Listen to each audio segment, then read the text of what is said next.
In my first term, we created and I created a thing called Space Force. So important. You know, we were losing the race in space very badly to China and to Russia. And now we're far and away #1 in space, and reestablished space comm with a mission to protect American space assets and detect any threat to our homeland. We initially selected Huntsville for the Spacecom headquarters, yet those plans were wrongfully obstructed by the Biden administration. And as you know, they moved them to a different locale. And today we're moving forward with what we want to do and the place that we want to have this. And this will be there for hopefully hundreds of years. That's where it's going to be. I will say I want to thank Colorado. The problem I have with Colorado, one of the big problems, they do mail-in voting. They went to all mail-in voting. So they have automatically crooked elections. And we can't have that. When a state is for mail-in voting, that means they want dishonest elections, because that's what that means. So that played a big factor also. All right. Donald Trump is live. Let's go to him right now.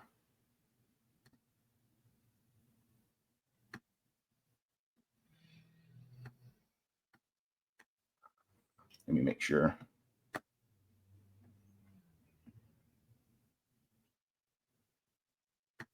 For this important announcement, 7 years in the making. As you know, this has been going on for a long period of time. And I am thrilled to report that the U.S. Space Command headquarters will move to the beautiful locale of a place called Huntsville, Alabama, forever to be known from this point forward as Rocket City. Okay, so Huntsville, Alabama. We love Alabama. I only won it by about 47 points. I don't think that influenced my decision, though, right? That didn't, right? But we had a lot of competition for this, and Alabama is getting it, Huntsville in particular. So congratulations, everybody. Katie, congratulations. This will result in more than 30,000 Alabama jobs, and probably much more than that, and hundreds of millions of dollars of investment. And that's billions, because it can't be millions. It's billions and billions of dollars. Most importantly, this decision will help America defend and dominate the high frontier, as they call it. I want to thank Secretary Pete Hegseth. He's doing a fantastic job. And Secretary of the Air Force, Troy Mink. Troy, thank you very much. Great job you're doing, Troy. This is such a big deal. This is one that everybody wanted to know. What are you doing?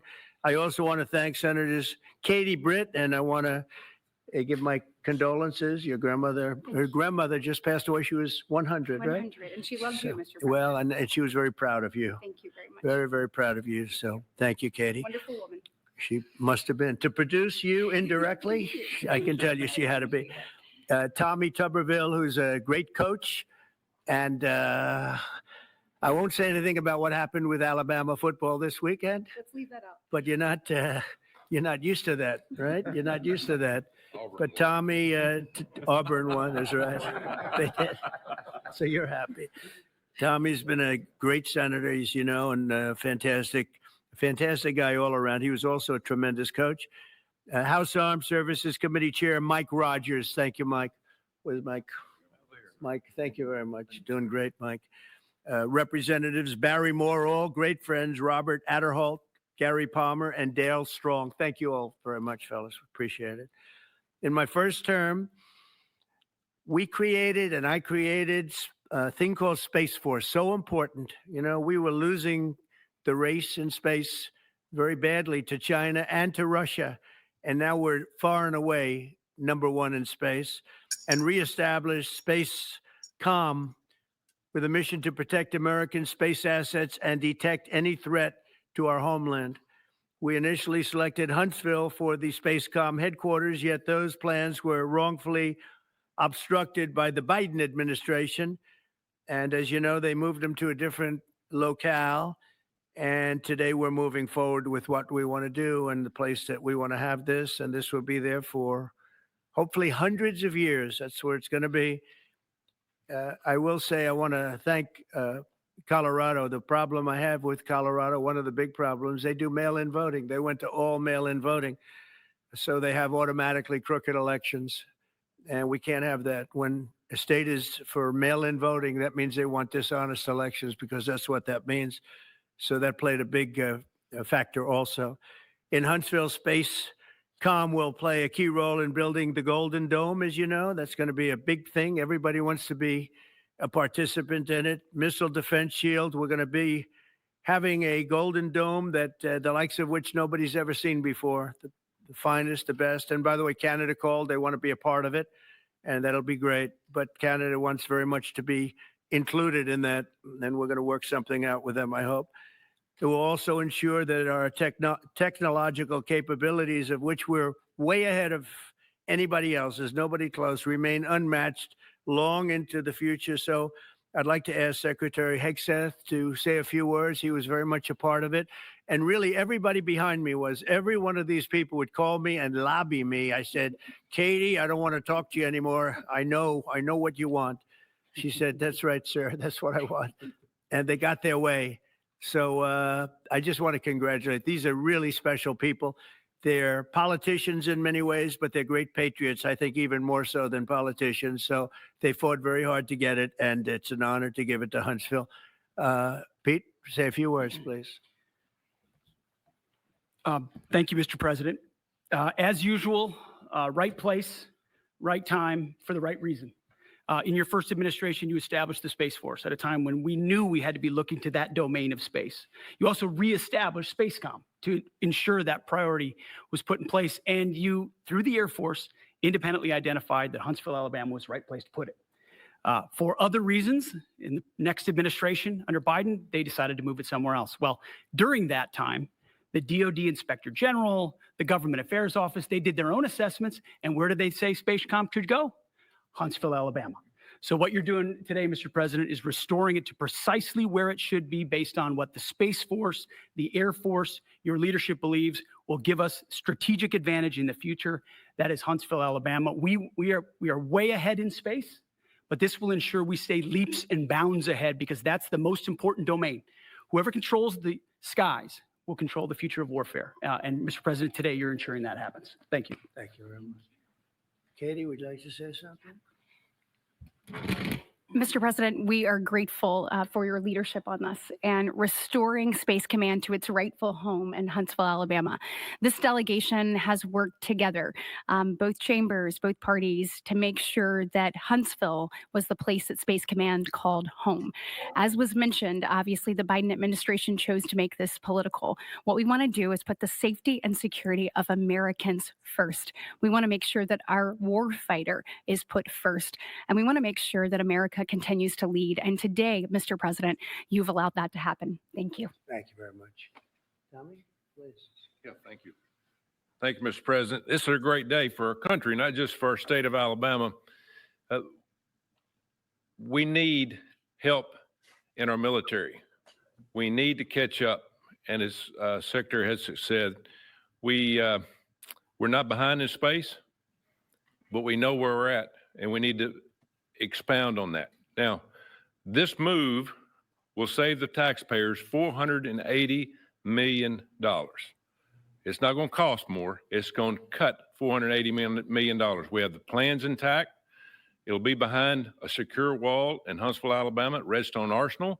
We have 40,000 people there. We have the FBI there. We have missile defense there. We have NASA, Blue Origin, and SpaceX. It is the perfect place for Space Command. I would tell you today, and I've spoke with the president for the last 3 or 4 years about this. If I thought it needed to go somewhere else because I understand the security of our country, I'd be for that. But the best place for Space Command is Huntsville, Alabama, because what we have and what it means to this country is going to be so important. So thank you, Mr. President, for this. And we look forward to building a huge Space Command and having the Donald J. Trump Space Command Center in Huntsville, Alabama.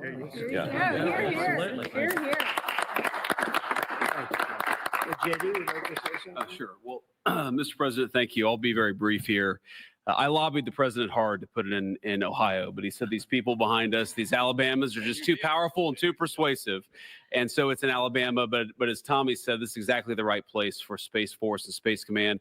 I think Americans ought to appreciate the fact that you can't win the battle of the future unless you control the skies.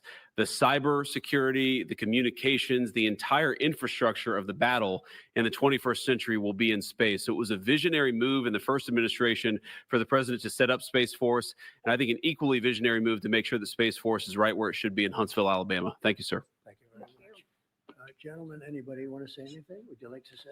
Mr. President, another promise made, another promise kept. You think about it, Redstone Arsenal is critical to national security. The president said when you were the 45th president, let's do what's right for national security. And today, that's exactly what we're doing. It's not because of this or that. It's because it's right for national security. You think of the 21 categories that were evaluated to determine what was best for national security. All indicators pointed back to Huntsville, Alabama, and Redstone Arsenal. We have the right people at the right place at the right time. Mr. President, on behalf of the people of the 5th Congressional District and all of Alabama, thank you for keeping your word. Absolutely. Thank you very much. Anybody? Let me just say, Mr. President, I want to say thank you. And thank you for doing this because it was the right thing to do. When they looked at all the numbers, Huntsville was the place to go. And like you say, it was unfortunately pulled out, but you made it right. So I want to just say thank you again for a grateful nation, and to the state of Alabama. We're very grateful. Thank you and God bless. Thank you.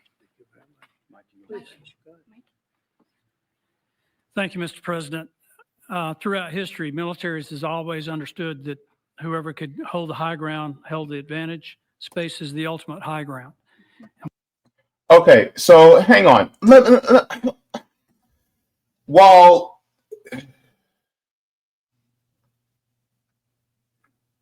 these nobody's talk, let me get something correct here. The big announcement is we're moving the Space Force to Huntsville, Alabama.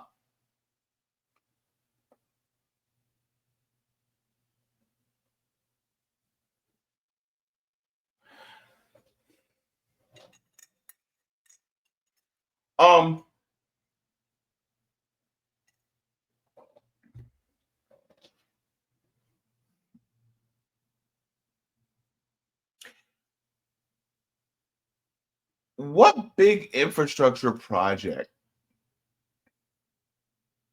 that's going to be beneficial for the people of Alabama? How is this going to help them economically? Right? Because I'm curious.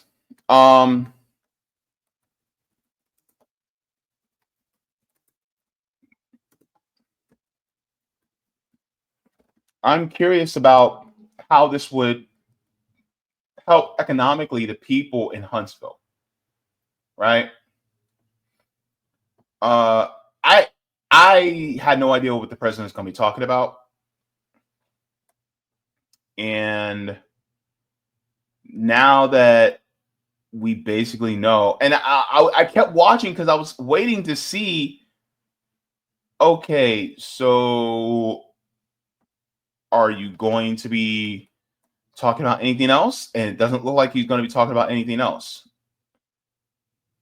So now I'm thinking, well, if Donald Trump is this the only thing, it kind of feels like Donald Trump was trolling. Does it feel like Donald Trump was trolling? Let me see something. Because that's why I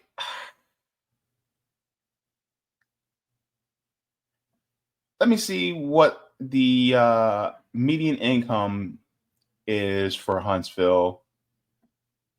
And yeah, Huntsville, Alabama is actually one of the most expensive places in Alabama. Hang on. Talked about the cost savings associated with this announcement. Can you talk about the strategic benefits by having Space Force Command headquartered in Huntsville? Well, it just works because we have so much else there. And having a central, you could call it a central command, but it really is a command station. Also, even locationally, where it is, and when you think about flying distances, if you can save a half an hour as fast as some of these planes go and things go, and even the rockets go, if you can save by having the best location. So we went out, as you know, to experts, and we had 4 different groups come up of experts. They all said this was the best location. I also loved it from the standpoint, I know the people of Alabama, they are great people, work hard, and there's no games, and they're very proud of it. And I would say they fought harder for it than anybody else also. A lot of states, 5 states really wanted it, but they wanted it more. And I kid you not when I say that these people, they spoke to me a lot. That's all they wanted to talk about. They didn't want to talk about the weather. They only wanted to talk about moving to this location, moving to Alabama, Huntsville in particular. So we're honored to do it. They really wanted it badly, and they got it. Peter? President Trump, something completely different, but about a big viral social media trend over the weekend. How did you find out over the weekend that you were dead? You see that? No. People didn't see it for a couple days. 1.3 million user engagements as of Saturday morning about your demise. Really? I didn't see that. You know, I have heard, it's sort of crazy, but last week I did numerous news conferences, all successful. They went very well, like this is going very well. And then I didn't do any for 2 days, and they said, there must be something wrong with him. Biden wouldn't do them for months. You wouldn't see him. And nobody ever said there was ever anything wrong with him, and we know he wasn't in the greatest of shape. No, I heard that. I get reports. Now, you knew I did an interview that lasted for about an hour and a half with somebody, and everybody saw that was on one of your competitors. I did numerous shows, and also did a number of truths, long truths, I think pretty poignant truths. No, I was very active over the weekend. They also knew I went out to visit some people at the club that I own pretty nearby on the Potomac River. And no, I've been very active actually over the weekend. I didn't hear that one. That's pretty serious stuff. I'm glad Well, it's fake news. You know, it's just it's so fake. That's why the media has so little credibility. I knew they were saying, like, is he okay? How's he feeling? What's wrong? I said, I just left. And it's also sort of a longer weekend, you know, it's Labor Day weekend. So I would say a lot of people know I was very active this Labor Day. I had heard that, but I didn't hear it to that extent. Go ahead, Peter. We know that this country has a huge problem with school shootings. You've said that you're open to sending the National Guard pretty much anywhere. Would you ever consider sending an armed National Guardsman to every school? Well, we have a big problem with school shooting, but we also have thousands and thousands of schools that run perfectly. You know, they talk about you can do things construction-wise, and that's really I think nobody knows more about construction than me. You can build the construction doors. You can build what they call safety doors, where they lock on the outside, the inside, and every place else. Well, but if one of these lunatics happens to get through, then the police can't get in. Then they're looking for keys all over the place, and it takes a lot of disadvantages to doing, spending billions and billions of dollars and actually making it safer in some way for some of these lunatics that we're dealing with. But I don't think so. I've thrown out the concept. We have great teachers that love our children. The parents love the children. Teachers love the children too. And if you took a small percentage of those teachers that were in the military, that were distinguished in the military, that were in the National Guard, et cetera, and you let them carry, that's something that a lot of people like. I sort of liked it. It'd have to be studied, but they're trained. They know about weapons. You can't do it with every teacher because most teachers don't know, and but I always thought that would be an alternative. But it just we've had a lot of instances. Other countries have also. They have different kinds of problems than we have, but we do have. There's something going on, and it's a bad thing. Yes, please. Have you spoken with President Putin in the past week? Have you spoken with President Putin? Yeah, I don't want to.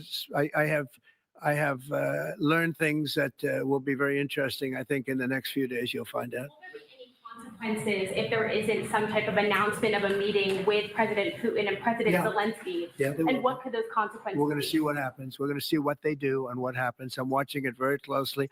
Last week, they lost 7,000 between the two countries, 7,313 soldiers, to be somewhat exact, for no reason whatsoever.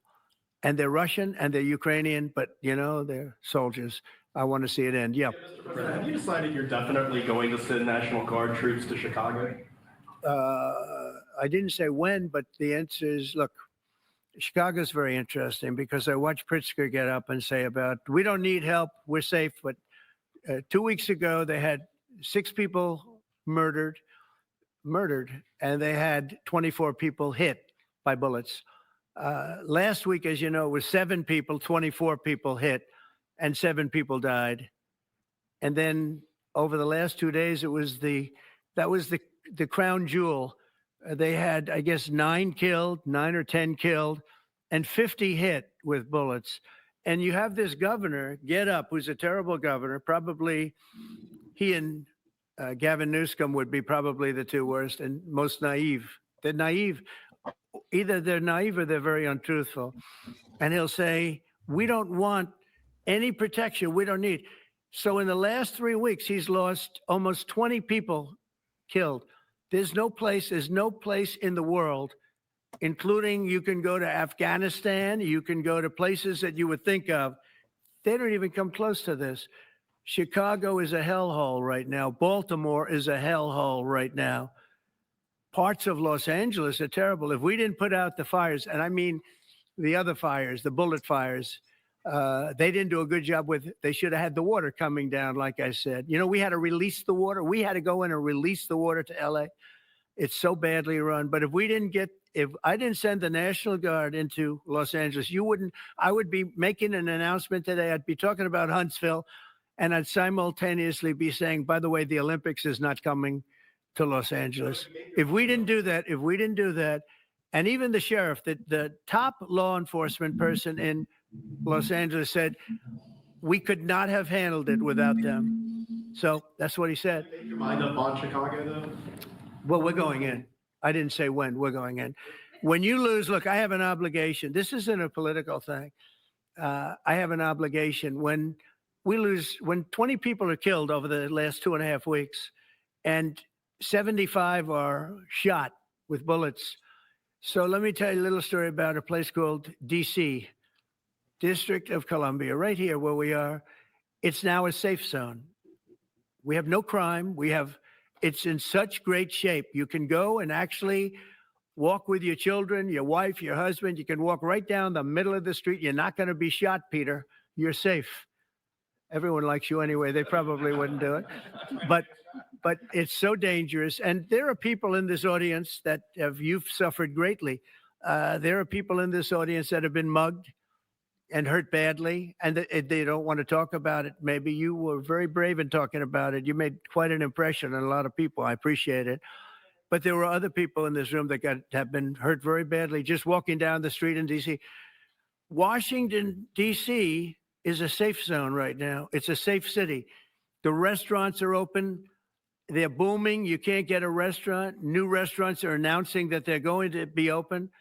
This took place in 12 days. Now it's 15 days, but 3 days ago, it became what's known as a safe zone, as a safe city. And this city was really bad, really, really bad. We took 1,600 people out, hardcore criminals that will not be coming back anytime soon. And we're very proud of it. To have our nation's capital lose every week, it was like many years where every single week, somebody was killed for many, many, many consecutive weeks. This went on for years. And then we had last week, it was announced that nobody was killed last week. And I made that announcement in front of a very distinguished leader of a country.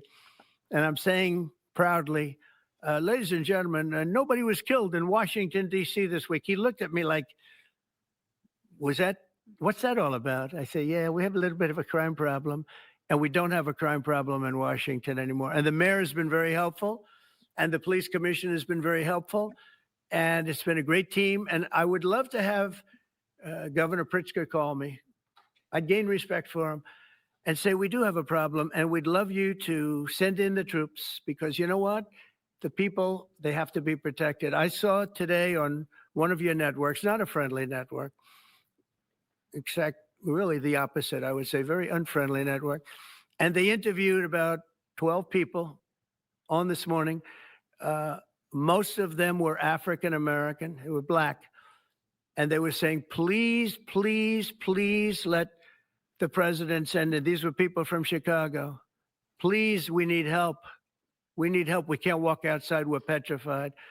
If the governor of Illinois would call me up, I would love to do it. Now, we're going to do it anyway. We have the right to do it because I have an obligation to protect this country.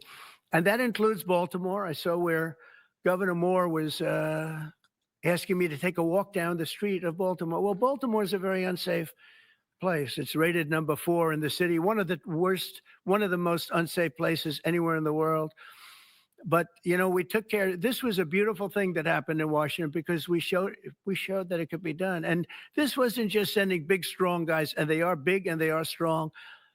You know, we had a great decision from the Supreme Court that had to do with sort of talent. It had to do with you are put down based on merit.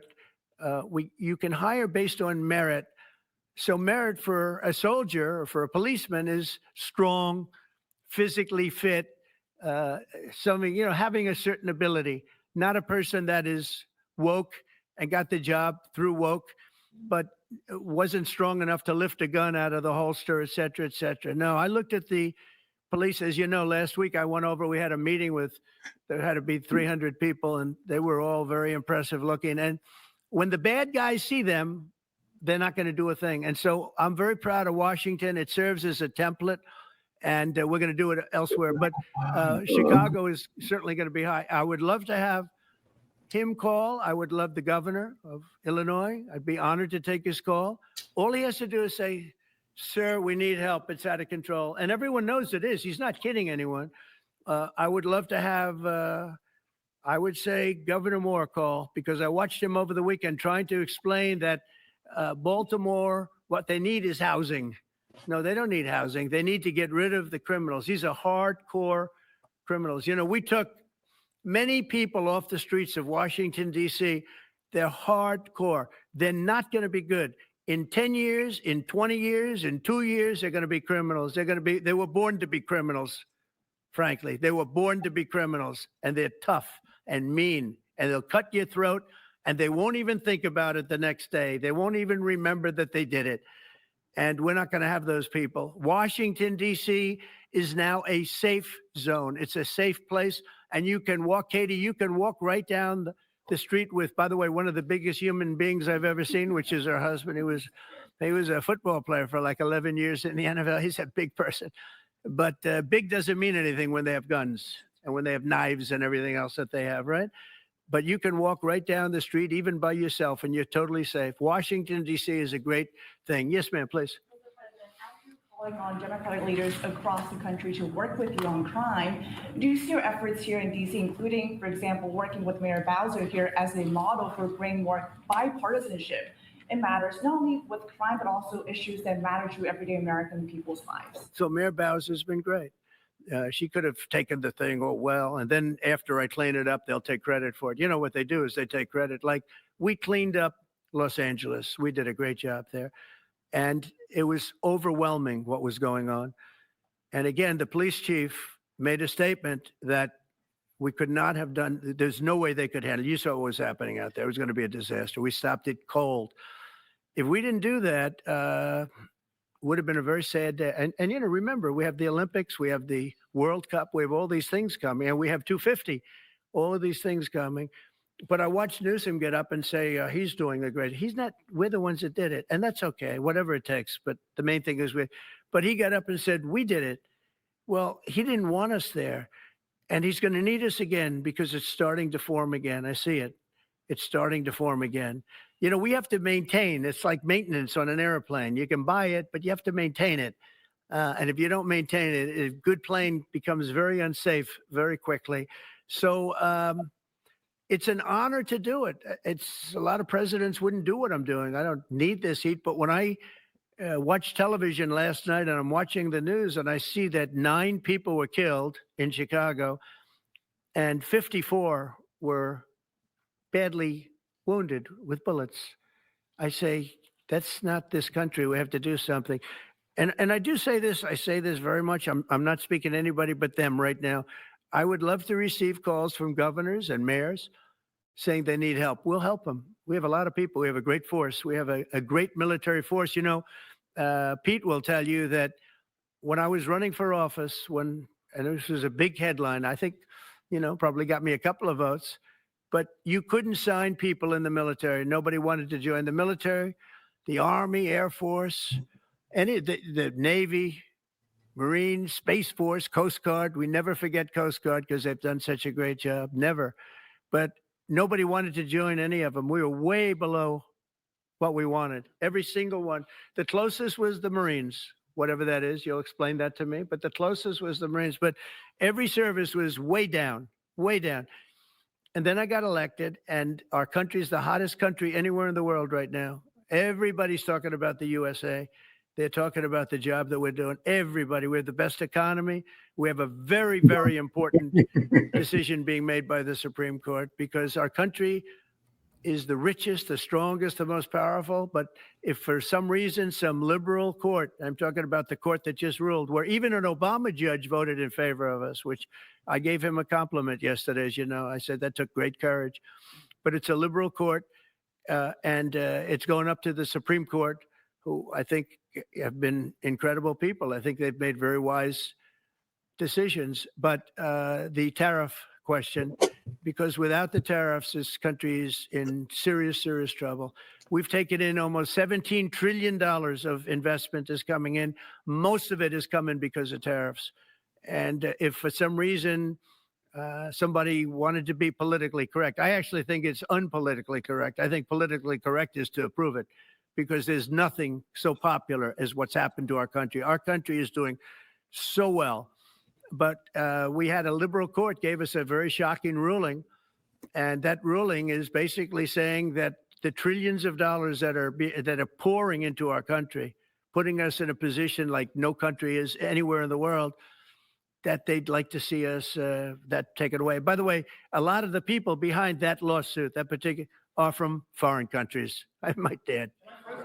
There's a video that is circulating online now of the White House where a window is open to the residence upstairs and somebody is throwing a big bag out the window. Have you seen this? No, that's probably AI generated. So You can't open the windows. You know why? They're all heavily armored and bulletproof. So that's a fake video. Well, it's got to be, because I know every window up there.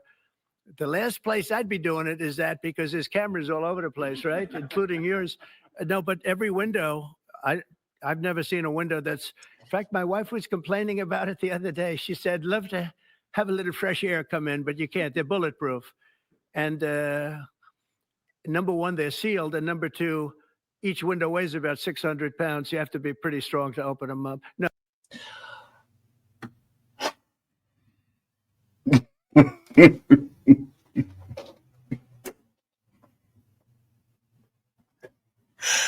Do y'all want to keep watching? I don't feel like it's worth watching anymore. Yeah. Let's talk about this whole thing about Huntsville,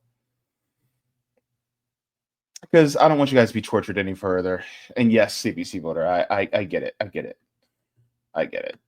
You don't, yeah. I'm not going to have you guys go through that anymore. But one thing I would like to do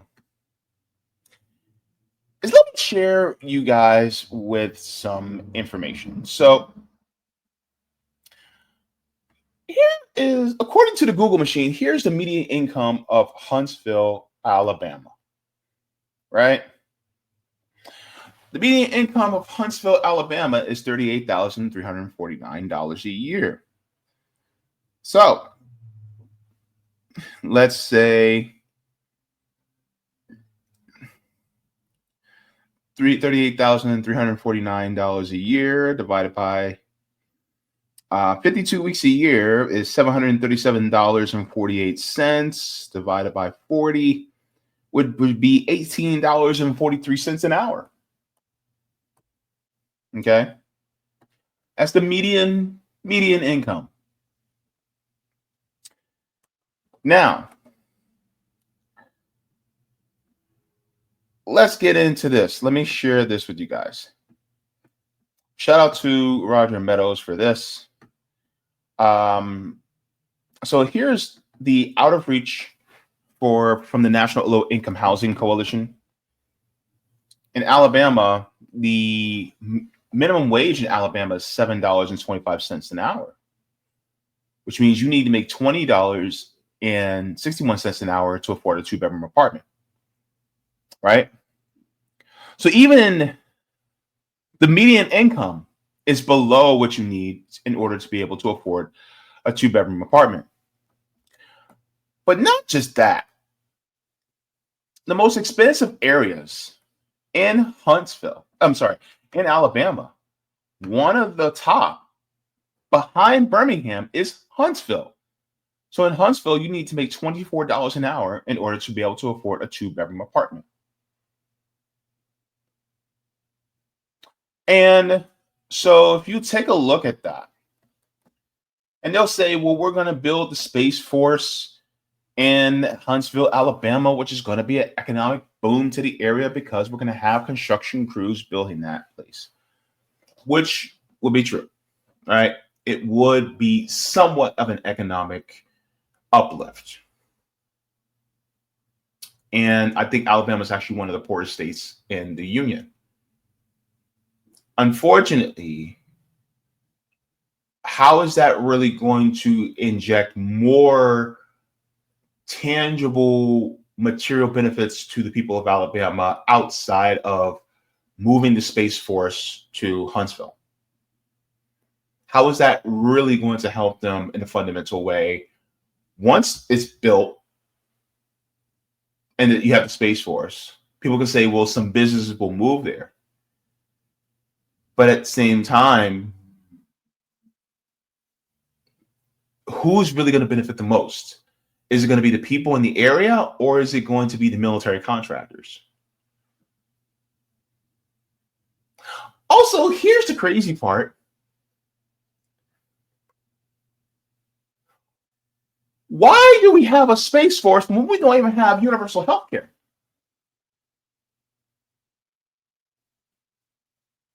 Like, hang on, let me ask you something. Now, I get the whole concept of defense, right? As an American, I get defending from enemies, right? First of all, you need to stop creating enemies with the imperialism that y'all be doing. That's first and foremost. Stop creating enemies, because now it's a feedback loop. It's a self-fulfilling prophecy that the United States is doing. First of all. Second of all, we're so focused on building our arsenal that we're neglecting our refrigerator. Yeah, our closet's full of guns, but our fridge is empty. So what? You expect us to eat the bullets?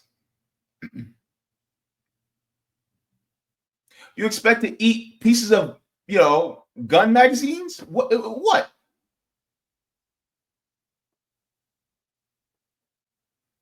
And that money's going to go to these big corporations. It's not going to come back to us. Not at all. Has it ever? No.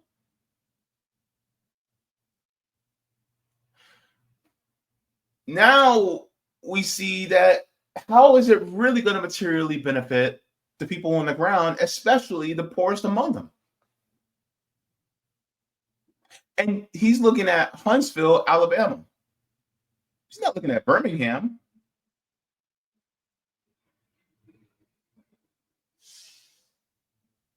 And so I don't see a really long-term tangible benefit that would actually help Alabama. And on top of that, it's just more military and fighting and making killing machines, military fighting killing machines, and over and over and over. And here's the thing. Now you have to have an excuse to use it. Because if you don't have an excuse to use it, then it's just draining money out of our economy. So now you have to come up with what? More defense, more offense, right? So now you have to create more enemies to make an excuse to say, oh, we need the Space Force. And why did the United States initially go to space? The United States initially went to space not because of some sense of wonder, not because we really just wanted to see what was out there and expand our minds and understanding of our universe. No, baby. It wasn't because of that. It was because they didn't want the American people to look at the Soviet Union and go, oh my God, they're doing stuff that is aspirational. They're actually, putting satellites into space and actually improving their people. You want to know why we actually had a boom in the 50s and 60s economically? It wasn't necessarily because it wasn't completely necessarily because the United States suddenly had a change of heart and said, you know what, we need to build up the middle class. No.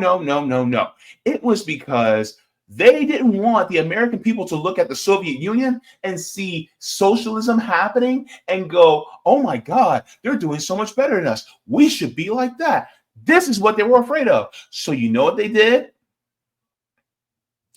They threw a bone to the middle class, mainly white people. They threw a bone and said, here you go.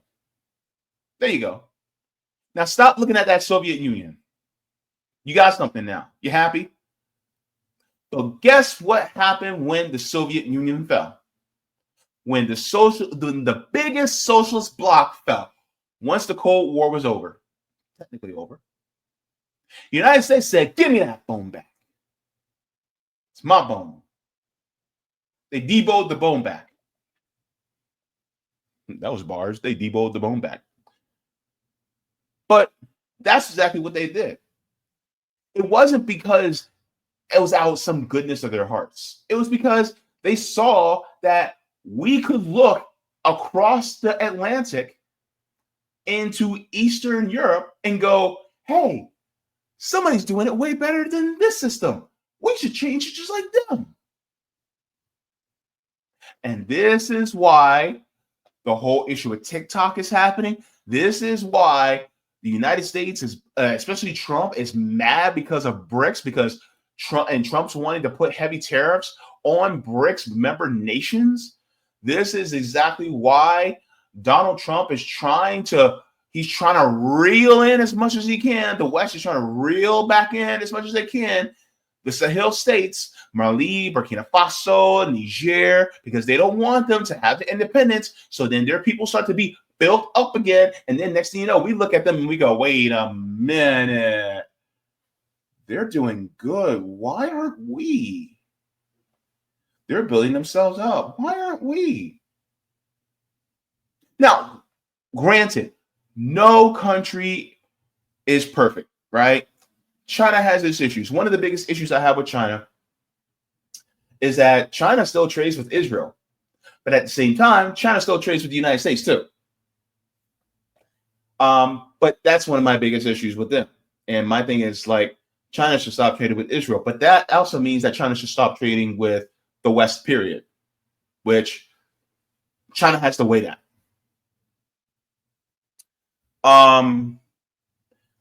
One of my biggest issues with India is Modi is a fascist.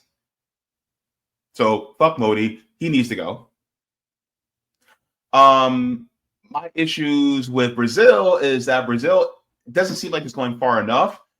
Lula da Silva is a little bit better than Bernie Sanders, but he can do better.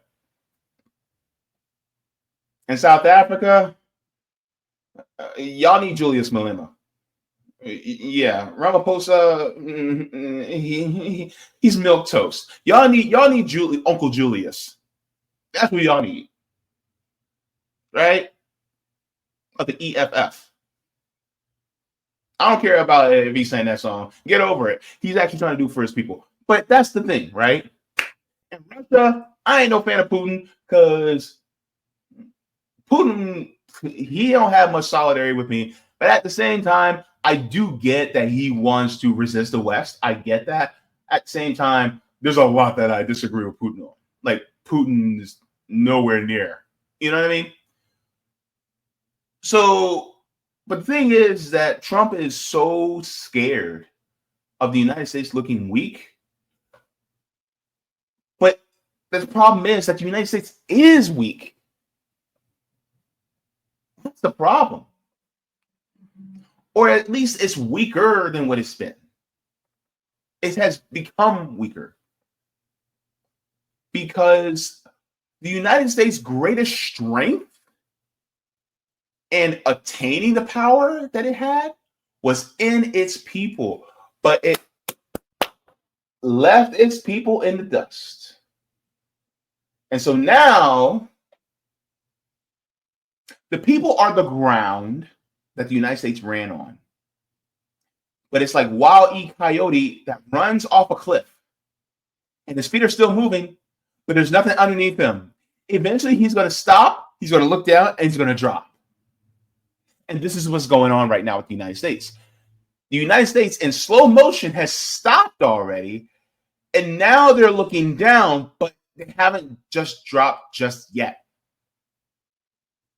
Meanwhile, a lot of these countries in the global south are supporting the people who are the ground underneath their feet.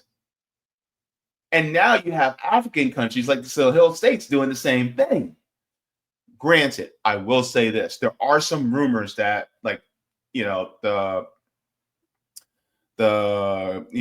parliamentary junta in Burkina Faso, they're saying right now that, they're doing things like banning homosexuality, things like that, which I do have a problem with. And I just don't want to see them repeat the same mistakes of Cuba, but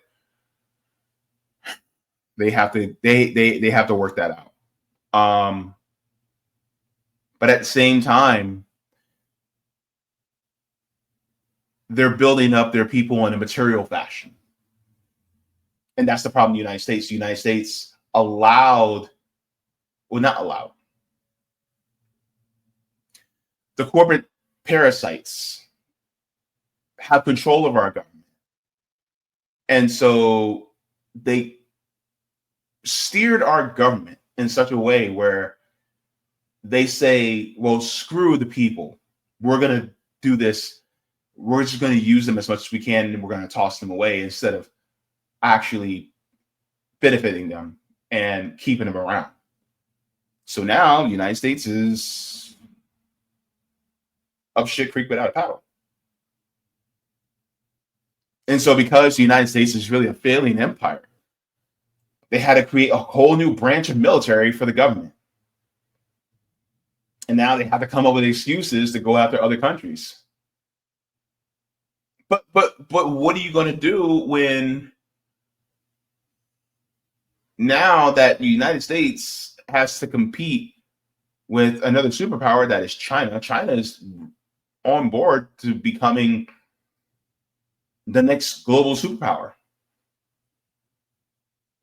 And instead of making it a hegemony, they're making it a multipolar world instead, where the United States has to actually go against a bloc, not just one country. And now I think there was a poll done. Let me see if I can find this poll.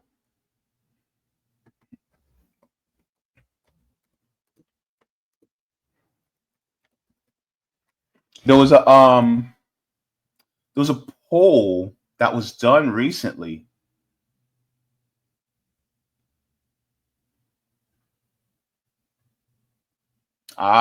Okay.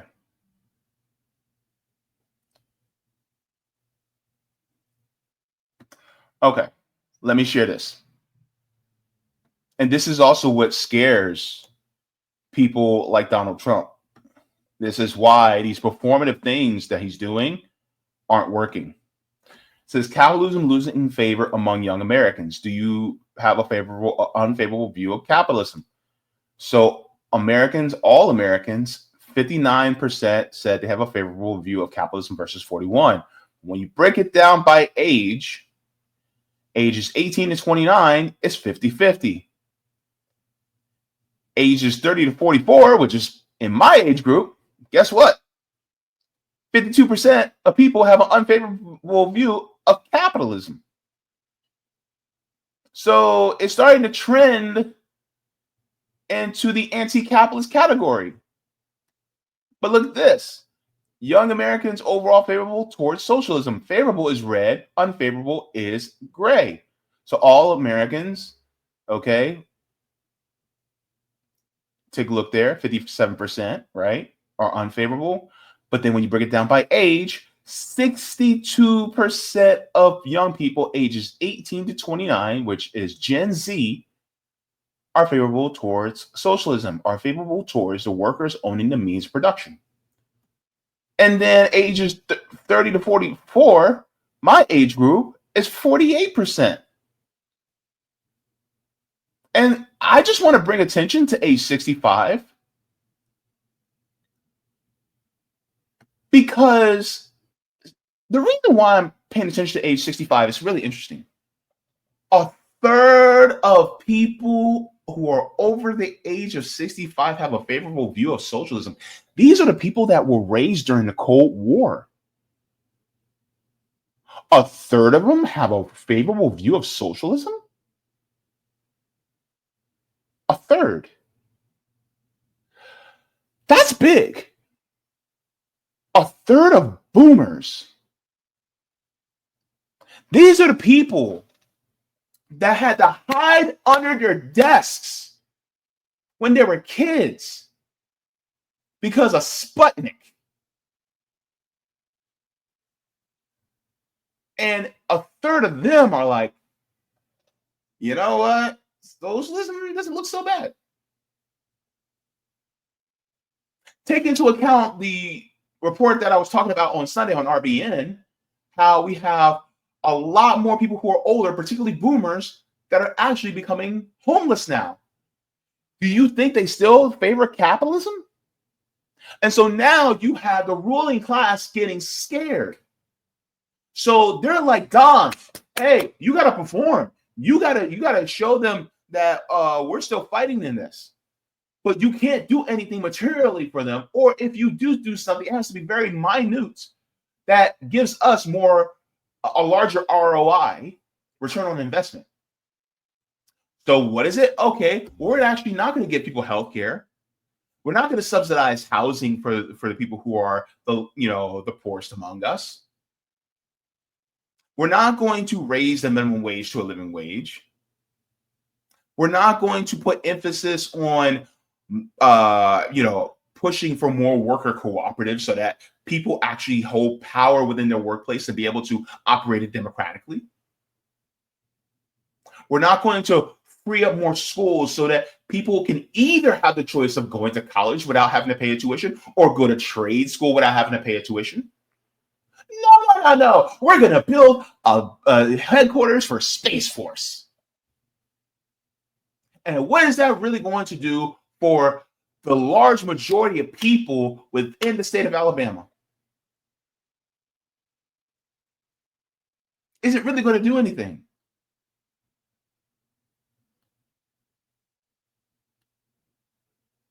That's the problem.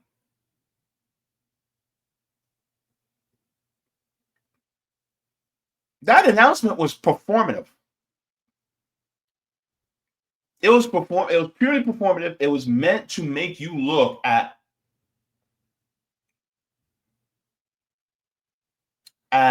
Donald Trump and make you think he's doing something. They put on the VR glasses and they put you on a treadmill.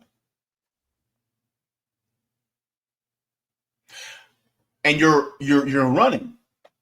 and it looks like you're going places. They put VR glasses on your head, they put you on a treadmill, and they put a fan in front of your face, and they said, oh, you're actually going somewhere.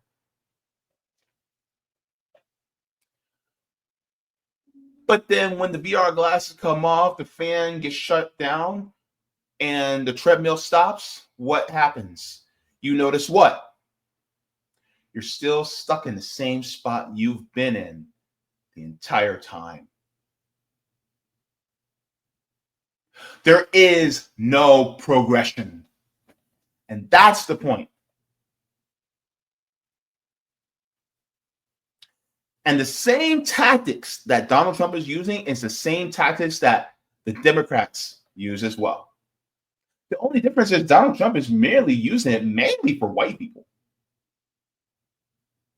The Democrats, they do it for marginalized people. Oh, we're moving somewhere. We're going somewhere. And then next thing you know, you ain't going nowhere. You ever been in a car and you're in traffic, but then you fall asleep?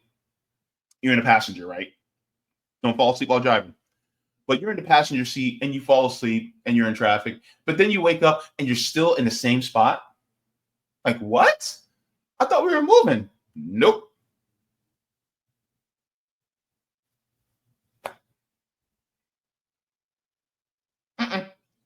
That's it. So this is the reason why it is important to look at what they say versus what they do. Both parties, because they both want you to think you're moving when in reality ain't nothing coming out. This is the equivalent of you feeling like you gotta take a big old dookie, and then by the time you look in the toilet, it says bitty tiny little piece of something. And then you get mad and frustrated. I felt all that for what? I know that was really graphic, but everybody's had that moment. Am I wrong? This is exactly what happened with Donald Trump just now.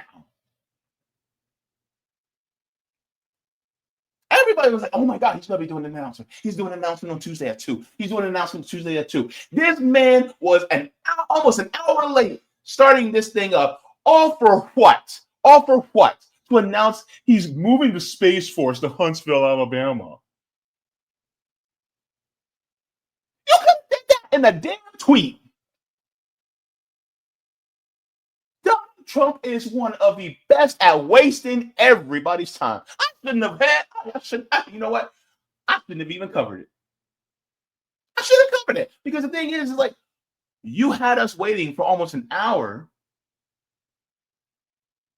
Also, you can just announce about the Space Force moving.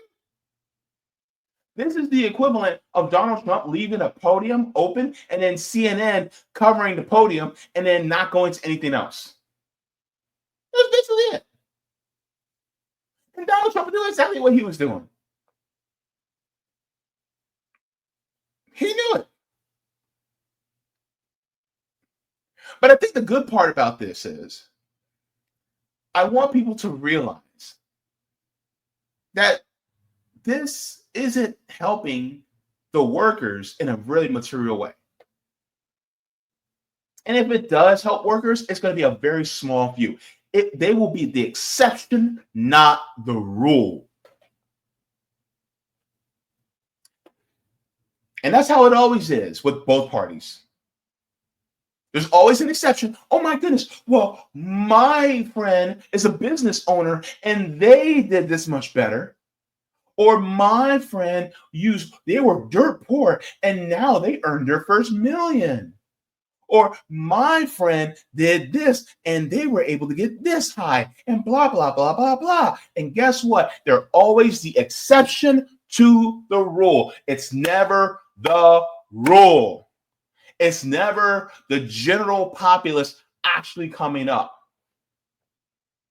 And that's the issue with this system.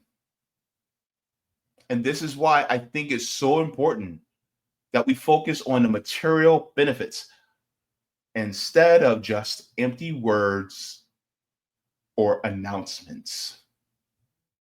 Thank you so very much for watching my channel, and I deeply appreciate it from the top and bottom of my heart.